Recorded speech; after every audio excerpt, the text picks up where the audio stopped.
அருப்புக்கோட்டை அருகே திருவிருந்தாள்புரம் கிராமத்தில் குடும்ப பிரச்சனையில் மனைவி மற்றும் 2 பெண் குழந்தைகளை கொலை செய்துவிட்டு கணவர் தாலுகா காவல் நிலையத்தில் சரணடைந்திருக்கிறார். கூடுதல் விவரங்களை எமது செய்தியாளர் சக்தி கணேஷ் வழங்கிட கேட்கலாம்.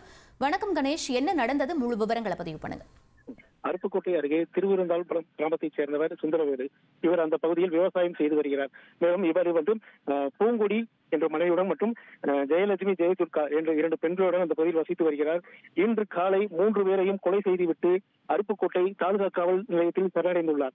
இந்த கொலைக்குண்டான காரணத்தை என்னவென்று கணவர் சுந்தரிடம் விசாரித்து வருகின்றனர். மேலும் இந்த சம்பவ இடத்திற்கு விருதுநகர் மாவட்ட காவல் கண்காணிப்பாளர் SP கண்ணன் அவர்கள் தற்போது ஆய்வு செய்து சென்றுள்ளார். இந்த கொலைக்குண்டான காரணத்தை காவல் நிலையத்தில் விசாரணை செய்து வருகின்றனர். விவரங்களுக்கு நன்றி கணேஷ்.